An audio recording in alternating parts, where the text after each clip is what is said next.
Literally यार, मैं पहले कितना चटोरपन करती थी। मैं हॉस्पिटल में हूँ, मेरा सडनली किट कैट खाने का दिल करा, मैंने मंगवाई और खाने लग गई।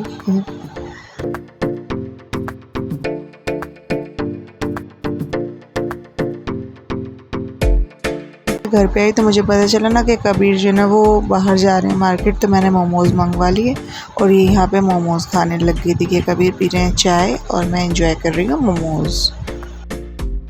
आप लोगों में से ऐसा चटोर कौन कौन है, कमेंट सेक्शन में कमेंट करके ज़रूर बताना। Good morning guys. तो मैं जा रही हूँ किट चेक करने के लिए। मेरा 1 मंथ पीरियड मिस हो चुका है। तो ये देखिए रिज़ल्ट आपके सामने है। इसमें 2 लाइनें रेड हो चुकी हैं, यानी कि रिज़ल्ट पॉजिटिव है। शुक्र खुदा का लाख लाख। तो आप लोग हम लोग के लिए दुआ कीजिएगा बहुत सारी कि आने वाला नन्हा मेहमान साथ खैरियत के सेहतमंद आए दुनिया में और सब चीज़ें बहुत अच्छे से हो जाएं। आमीन सुमा आमीन। अच्छा ये बताइए, जब मैंने आपको किट दिखाई थी तो आपको फीलिंग कैसी आई थी? पहले मैंने सोचा था कि शायद ये मजाक कर रही है, मगर उसके बाद जब मैंने तुम्हारे एक्सप्रेशन देखे तो गाइज़ मैंने किट चेक कर ली है और रिज़ल्ट पॉजिटिव है। अब ये खुशखबरी मैं कबीर के साथ शेयर करूँगी। देखते हैं उनका रिएक्शन क्या रहता है। क्या है? खोल के देखिए। हाँ, मुबारक हो। Oh my goodness. सही है। हाँ माशाल्लाह, सुबह ही चेक करा। मुबारक हो। तब मुझे लगा कि हाँ कुछ है। फिर फील हुआ कि यार फाइनली मैं भी पापा बनने वाला हूँ। और फिर उसके बाद ना ड्रीम्स आने शुरू हो गए कि अब हमारा बेबी होगा, हम ऐसा करेंगे। अब रात को जब मैं सोता था तो मुझे ड्रीम्स में ना बेबी क्या आते थे। फिर जब ये सब होने के बाद में कुछ दिन में ऐसा लगने लगा जैसे कि अब कुछ दिन रह गए। फिर थोड़े दिन के बाद में ये फील हो रहा है यार कब आएगा। फाइनली वो डे आ गया जब हम फर्स्ट स्कैन के लिए गए। तो फ्रेंड्स ये क्लिप है जब हम अपना फर्स्ट अल्ट्रासाउंड करवाने के लिए आए हुए हैं। तो अभी यहाँ पर पहले मेरा ब्लड सैंपल लिया जाएगा, देन उसके बाद अल्ट्रासाउंड होगा।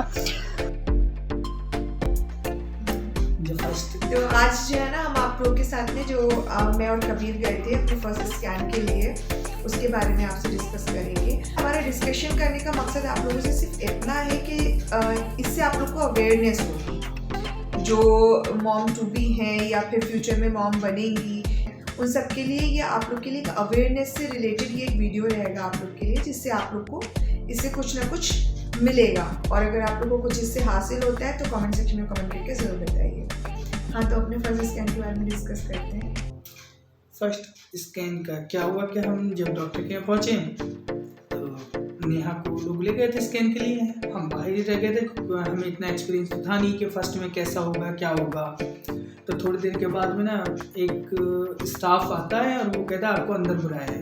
तो हम थोड़ा शॉक्ड हुए कि मुझे क्यों अंदर बुलाया है। खैर तो है सब, कोई ऐसी प्रॉब्लम वाली बात तो नहीं है क्योंकि एक्सपीरियंस तो था नहीं। तो जब हम अंदर गए तो उन्होंने कहा देखिए ये स्क्रीन की तरफ देखिए और ये जो दिख रहा है ना ये बेबी का हार्ट बीट है। ये हार्ट बीट दिख रही है ना आपको। तो जब डॉक्टर ने कहा देखो ये हार्ट बीट है, मेरी खुशी का ठिकाना नहीं कि मेरे बच्चा फील होने लगा कि हाँ कि कुछ है। और उसकी हार्ट बीट इतनी क्लियर थी, क्रिस्टल क्लियर, मतलब इस स्कैन में आ रही थी। और फिर जो उसका साउंड आ रहा था वो भी बहुत क्लियर आ रहा था, जैसे हम लोग बड़े लोग का आता है वैसे ही उसी बेबी का भी आ रहा था। और बेबी का ऐसा कुछ खास तो नहीं दिख रहा था, बस हार्ट बीट बहुत क्लियर दिख रही थी फर्स्ट वाले में। गाइज़ ये है हमारा अल्ट्रासाउंड रिपोर्ट। हमने फर्स्ट स्कैन जो कराया है उसकी सारी डिटेलिंग्स यहाँ पे दे रखी है, आप लोग देख सकते हैं। तो बहुत अच्छे से समझ में नहीं आता है अल्ट्रासाउंड देखने पर, जो मेडिकोज होते हैं वही समझ सकते हैं। वैसे नॉर्मली सबकी समझ में नहीं आता है, या तो डॉक्टर गाइड करते हैं तभी समझ में आता है। आप लोग को अगर समझ में आ रहा है तो आप समझ सकते हैं, और जो भी कुछ समझ में आए तो कमेंट सेक्शन में कमेंट करके ज़रूर बताइएगा। बाकी आप लोग दुआ कीजिए।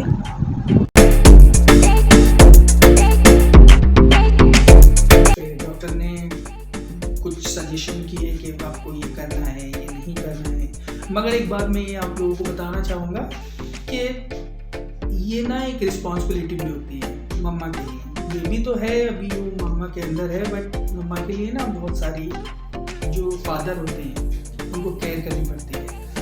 जैसे कि मूड विंग्स होते हैं, वो चेंज होते रहते हैं, कभी गुस्सा भी होती हैं किसी बात को लेके, चिड़चिड़ा भी जाती हैं, या बहुत सारे ऐसे मूड विंग्स होते हैं, चेंज होते रहते हैं। जैसे कि आज ये चीज़ पसंद क्या होता है ना, अननेसेसरी ना गुस्सा आता है मॉम टू बी को। तो अगर कोई मॉम टू बी है और उनको गुस्सा आता है तो डैड टू बी के लिए यही रहेगा कि वो मॉम टू बी की हर हालत में केयर करे, क्योंकि ये जो टाइम होता है ना वो एक फीमेल के लिए बहुत ही अलग टाइप का होता है और उसमें मूड विंग्स बहुत ज़्यादा होते हैं। कभी जो चीज़ अच्छी लगती है वही ख़राब भी लगती है, कोई चीज़ जो पहले ख़राब लगती थी वही अच्छी भी लगती है। मेरे साथ भी ऐसे ही होता है, तो उसमें कभी मेरी बहुत केयर करते हैं।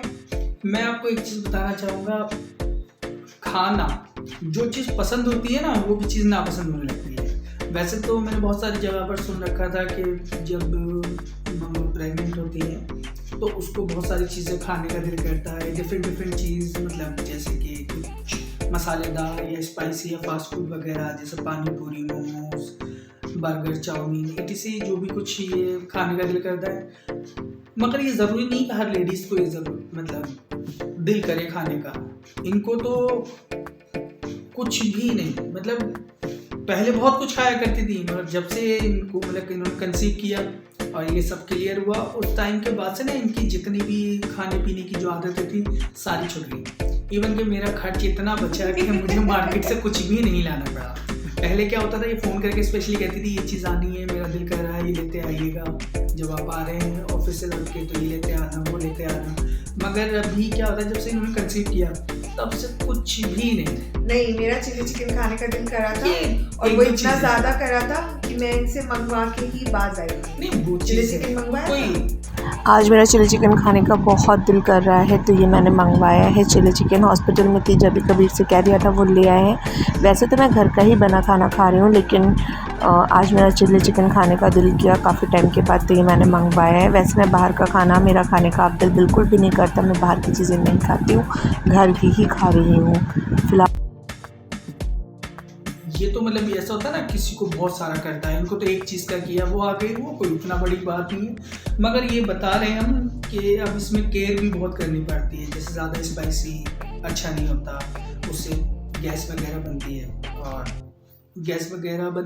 फिर एक्चुअली मुझे गैस नहीं बन रही है, मैं बिल्कुल नॉर्मल हूँ। बहुत से लोगों को, ज़्यादातर जो वुमेन्स होती है ना, उनको वोमिटिंग की प्रॉब्लम होती है।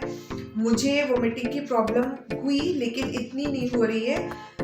2 बार, मतलब इतने टाइम में 11 वीक हो गए मुझे कंप्लीट, इतने टाइम में मुझे 2 बार ही वोमिटिंग फील हुई और उसके बाद मैंने इंजेक्शंस ले लिए थे। उसके बाद से मुझे अभी तक कोई प्रॉब्लम नहीं आई है, ना मुझे कोई उल्टी फील होती है, ना कोई चक्कर वक्कर आते हैं, सब कुछ सही रहता है। लेकिन हाँ, एक चीज़ मैं ज़रूर कहूँगी, मुझे नहीं आते, लेकिन हर फीमेल की प्रेगनेंसी अलग टाइप की होती है, हर फीमेल के लिए प्रॉब्लम अलग अलग तरीके की होती है। और एक आप लोग को मैं सजेशन दूंगी कि जो डैड टू बी हैं, अगर वो मॉम टू बी को लेकर जाते हैं, पहली बात तो लेके जाना चाहिए, और जो भी मॉम टू बी के साथ में जाए उनके लिए स्पेशली एक इस चीज़ का ध्यान रखिए, जो पॉली बैग होता है ना वो साथ में लेके चलें, क्योंकि मॉम टू बी है, उसको कभी भी वोमिटिंग फील हो सकती है, और फील होना एक अलग चीज़ है, वोमिटिंग हो भी सकती है। तो आप रास्ते में जाएंगे, मान लीजिए कोई लोग तो अपने पर्सनल व्हीकल से जाते हैं, लेकिन कोई जो है वो प्राइवेट व्हीकल से जाते हैं, तो एकदम वोमिट कर दिया, आमने सामने कोई बैठा है तो वो बहुत गंदा सा फील होता है। अब वो तो मॉम टू बी, उसको तो हो गई, उसको तो वोमिटिंग हो रही है, होएगी। तो आप लोग का ये काम है, जो उनके साथ जाएं, जो मॉम टू बी के साथ जाएं, उनकी फर्स्ट रिस्पॉन्सिबल ये है कि कुछ फ्रूट्स वगैरह जो उनको खाने के लिए हैं वो लेकर जाएं, पानी की बोतल साथ में लेके जाएं, और सबसे ज़्यादा कि वोमिटिंग के लिए एक पॉली बैग अलग से लेके जाएं, ताकि ना उनके कपड़े ख़राब हो, ना दूसरे को किसी को फील हो। ये चीज़, ये बहुत ज़्यादा प्रिकॉशनरी इस चीज़ में रहना चाहिए। और जल्दी जल्दी खाना नहीं खाना चाहिए, जो मॉम टू बी होती है, बहुत ज़्यादा डाइजेस्ट कर करके खाना चाहिए, वरना वोमिटिंग होएगी ही होएगी, क्योंकि वैसे भी फील होती है और ऐसे भी होएगी। तो इस चीज़ का ख़ास तौर से ध्यान रखना है। मेरा तो ये सजेशन है फादर के लिए कि वो बहुत पोलाइटली अपने नेचर को रखें, क्योंकि अगर वाइफ का मूड विंग चेंज हो रहे हैं तो आप उसको कैसे भी फनी या कुछ भी डाइवर्ट करके उसको ना मैनेज कर लें। ये नहीं कि अगर उनको गुस्सा आ रहा है आप भी गुस्सा करने लगे, तो ऐसे नहीं चल पाएगा।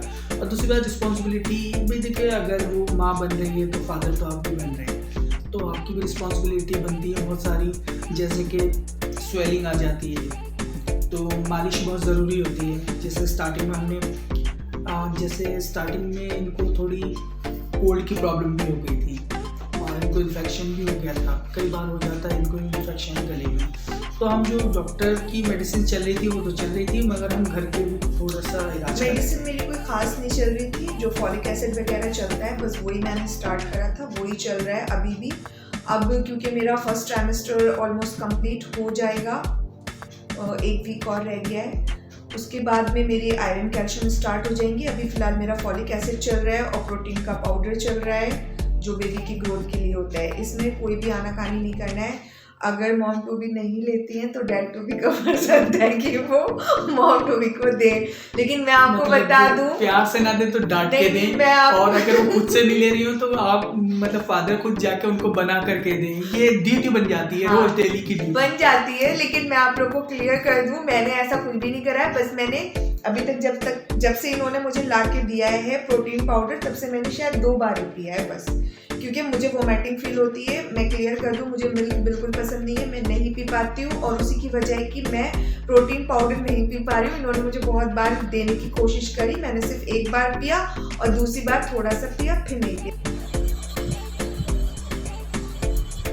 चॉकलेट फ्लेवर लाए हैं ये, और कोई फ्लेवर नहीं था इसमें चॉकलेट के अलावा?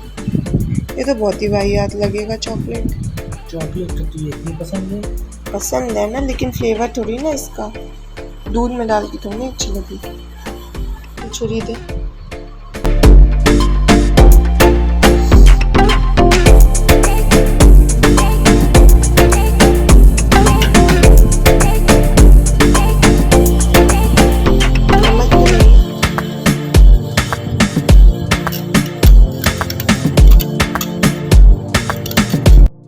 तो गुड न्यूज़ सुनते के साथ ही कबीर लेकर आ गए मेरे लिए मामा प्रोटीन एक्स पाउडर, और इसको मैं मिक्स कर रही हूँ मिल्क में अपने लिए। कबीर के लिए बनाई है चाय, और ये बन गई चाय, और मैंने यहाँ पर रखा अपना प्रोटीन पाउडर मिल्क में मिक्स करा था, और अब ये हम लेकर जा रहे हैं पीने के लिए। तो ये मैं पी रही हूँ प्रोटीन पाउडर। बहुत ही बेकार टेस्ट लग रहा है मुझे इसका। आप लोग को कैसा लगता है जो मॉम टू बी हैं, मुझे बताइएगा। जो लोग पी रहे हैं चॉकलेट फ्लेवर, मुझे तो बहुत ही बेकार लग रहा है। लेकिन आप लोगों को मेरा सजेशन यही रहेगा कि जो आप लोग के डॉक्टर आप लोग को बोले उस चीज़ को फॉलो करें, क्योंकि मेरी बात तो अलग है, मैं अपने आप को देख रही हूँ, मुझे पता है, लेकिन जो है ना इस चीज़ से प्रॉब्लम ना क्रिएट हो, क्योंकि मेरी बॉडी फिट है, मैं अपने आप को अंदर से जानती हूँ। और जो लोग जानते हैं उनके लिए तो कोई प्रॉब्लम नहीं है, लेकिन हर कोई अपने आप को नहीं जानता, ठीक है। मेरा मसला दूसरा हो जाता है, इसलिए मैं अपने आप को जानती हूँ, लेकिन हर कोई जाने ऐसा ज़रूरी नहीं होता। तो इसलिए जो आपके डॉक्टर आपको सजेस्ट करें वो ज़रूर आप लें। और मैं जो भी यहाँ पे आपको मेडिसिन पाउडर वगैरह किसी भी चीज़ का अगर आपको नाम बताती हूँ, तो वो इसका मतलब ये नहीं कि आप उसको लें। आपको मैं सिर्फ इसलिए ये चीज़ बताती हूँ कि ये चीज़ ली जाती है, ये चीज़ लेना चाहिए, लेकिन आपके जो डॉक्टर आपको सजेस्ट करें आप वही लेंगे। हम तो सिर्फ एक अवेयरनेस के लिए आपके साथ में अपनी बातें शेयर कर रहे हैं, ठीक है। लेकिन आपको वही चीज़ें जाके लेना नहीं है, आपको जाके डॉक्टर से कंसल्ट कर रहा है, ठीक है। डॉक्टर से सजेशन जो भी हो डॉक्टर का, उसी से आप करें। हम लोग जो दिखा रहे हैं ये हमारे डॉक्टर ने हमें करा है, क्योंकि हमें इसलिए उसने किया है कि इनकी कंडीशन के ऊपर डिपेंड करके वो मेडिसिन प्रिस्क्राइब जो भी की है, या जो भी प्रोटीन पाउडर या आयरन कैल्शियम, किसी की लिमिट ज़्यादा होती है, किसी की कम होती है, तो हर किसी को ना सेम नहीं दिया जाता डोज, ठीक है। तो वो अपने डॉक्टर से कंसल्ट करके ही ले, मगर बस हम आपको यहाँ बता सकते हैं कि हम लोगों ने ये सब किया था। अब बच्चा के मॉम की ना पैरों पे स्वेलिंग आ जाती है। हाँ, स्वेलिंग की बात तो बता रहे थे। स्वेलिंग जो आती है तो आप उसको घर में, डॉक्टर तो मेडिसिन देते हैं वो तो है, मगर उसके साथ घर में भी उसका हो सकता है कि आप मस्टर्ड ऑयल की मसाज कर सकते हैं, हल्का गुनगुना करके गर्म करके कर सकते हैं। और अगर मम्मा को कोल्ड है तो उसमें थोड़ा अजवाइन डाल के, 1 लहसुन की जब डाल के, 1 लौंग डाल के आप उसको अच्छे से पका लें, फिर उसको छान करके और उससे मालिश करें। मालिश करने से ना बहुत ज़्यादा रिलीफ मिलेगा। और मम्मा की ना पसली वगैरह पर, चेस्ट वगैरह पर, गले वगैरह पर करेंगे तो ज़्यादा रिलीफ मिलता है। पीठ पे भी अगर लगाएंगे तो उससे भी बहुत ज़्यादा फ़ायदा पहुंचता है, जिससे कि सारा दिन उनका आराम से गुजरता है। आप अगर रोज़ नहीं कर सकते तो 2 दिन में एक बार करें, मगर इस काम को करें। और कोई और तो क्या करेगा ही, ये जिम्मेदारी जो है हस्बैंड की ही बनती है, क्योंकि वाइफ होती है, वो इतनी खुशी देने वाली है, तो थोड़ी तो जिम्मेदारी हमारी ही बनती है। और हाँ, एक चीज़ का ज़रूर ख्याल रखिएगा, ये वाइफ जो होती है ना, ये नौटंकी होती है, तो ये खुद से नहीं कहेंगी, इस बात की जिम्मेदारी आपकी होती है, तो आप खुद से ख्याल रखें। और ख़ास करके ये फ्रूट्स वगैरह नहीं खा पाती हैं, खाना पसंद करती हैं, तो आप इनको अनार ला रहे हैं तो छील के दीजिए, और हो सके तो चम्मच से खिलाइए। नहीं, मैं इसलिए नहीं छीलती हूँ क्योंकि मेरे हाथ काले हो जाते हैं, इसलिए मैं छीलना प्रेफर नहीं करती हूँ, और यही छील के देते हैं। और ये अगर छील के नहीं देते हैं तो मैं खाती भी नहीं हूँ, लेकिन आप लोग को ऐसा नहीं करना है। एप्पल्स वगैरह वो भी आप इनको कट करके दें, वरना तो इनको कट करके नहीं देंगे तो ये खाएंगे नहीं। फिलहाल तो मैं अभी ये सब चीज़ें नहीं खा पा रही क्योंकि मेरा दिल नहीं कर रहा है। फिलहाल मैं सिर्फ ले रही हूँ बनाना, वो मैं बहुत ज़्यादा तादाद में खा रही हूँ, या फिर वाटरमेलन खाती हूँ। और हाँ, आजकल मैं तरबूज के बीज बहुत ज़्यादा खा रही हूँ, खरबूजे के बीज, तरबूज के तो नहीं, खरबूजे के बीज बहुत ज़्यादा खा रही हूँ क्योंकि मेरा उसी का दिल कर रहा है। और हाँ, और आज मेरा दिल कर रहा था बॉयल आलू खाने का, तो मैंने आलू बॉयल करवाए थे और वो नमक से खा रही थी। और जो किट जो मैंने दिखाई थी ना इनको, वो मैं आपके साथ में क्लिप शेयर कर दूंगी, आप लोग देख लीजिएगा। बाकी जो मेरा अल्ट्रासाउंड वगैरह है वो भी मैं आप लोग के साथ में शेयर कर दूंगी, यहाँ पर लगा दूंगी, आप देख लीजिएगा। बस इतना ही। लास्टली मैं आपको बस एक ही बात कहना चाहूँगा कि ये जिम्मेदारी ना दोनों की होती है। अगर मम्मा ने कंसीव किया है तो फादर की बहुत सारी रिस्पॉन्सिबिलिटी बढ़ जाती है कि मम्मा की केयर उन्हीं के हाथ में होती है। घर में और कोई भी मेंबर हो, मदर हो या आपके यहाँ जैसे मैड वगैरह लगी है या सिस्टर्स वगैरह हैं, कोई भी हो केयर करने के लिए, मगर जो केयर हस्बैंड कर सकते हैं वो फैमिली और मेंबर नहीं कर सकते। तो कोशिश ये करें कि केयर आप ही करें, और ये रिस्पॉन्सिबिलिटी भी है और आपकी जिम्मेदारी है, तो आप ही को करना चाहिए। और कोशिश ये करें कि इनके मूड भी चेंज होते हैं तो आप उस चीज़ को डाइवर्ट करते हुए, घुमाते हुए पोलाइटली ट्रीट करें, ना कि उस पर गुस्सा हो जाए या रोज़ बोलने लगते हैं कि तुम्हारा रोज़ का ही हो गया, या तुम्हारा ऐसा है या तुम्हारा वैसा है। ये सारी चीज़ें उठा के रख लो, बाद में बदला ले लेना, लेकिन अभी फिलहाल में मत कहना, ठीक है? यही कहना चाह रहे, मैंने साफ साफ कह दिया। ये चीज़ें अभी उठा के रख ली ना, बाद में बदला लेना ना, लेकिन अभी फिलहाल जब तक कि वो मॉम टू बी है, कंसीव किया है, जब तक कि बेबी आ नहीं जाता तब तक कि आप उनके साथ में एडजस्ट करें, चाहे कैसे भी करके। खैर, ये तो मजाक की बातें थी, लेकिन हाँ, हमारा जो मकसद था ये वीडियो बनाने के लिए, सिर्फ यही मकसद था कि आप लोग को अवेयरनेस हो इस चीज़ के लिए, और हमारे साथ क्या क्या चीज़ें हो रही हैं वो हम आपके साथ में शेयर कर रहे हैं। हम अपनी पूरी प्रेगनेंसी जर्नी आपके साथ में शेयर करने वाले हैं आगे आने वाले व्लॉग्स में। तो अगर आप हमारी पूरी प्रेगनेंसी जर्नी देखना चाहते हैं और उसके बाद में हमारा बेबी जब आ जाएगा इंशाल्लाह दुनिया में, उसके बाद उससे जुड़े हुए जो हमारे ब्लॉग्स होंगे वो भी हमारे चैनल पर आते रहेंगे। अगर आप लोग उनको भी देखना चाहते हैं, हमारी लाइफ स्टाइल देखना चाहते हैं, तो हमारे चैनल को सब्सक्राइब कर दीजिएगा, बेल आइकन को भी हिट कर दीजिएगा, जिससे आपको आने वाले ब्लॉग्स टाइमली मिलते रहें। और अगर आपको हमारे इस ब्लॉग से थोड़ी भी कोई अवेयरनेस मिली है या फिर आपको थोड़ा सा भी ये जो है ब्लॉग आपको हमारा नॉलेजेबल लगा है, तो कमेंट सेक्शन में कमेंट करके ज़रूर बताइएगा। और आप लोगों में से कौन कौन है जो इस वक्त मॉम टू बी हैं वो भी कमेंट करके बताइएगा। और तो चलिए मिलते हैं फिर किसी अच्छे से ब्लॉग में, तब तक के अपना ख्याल रखिएगा। Bye bye.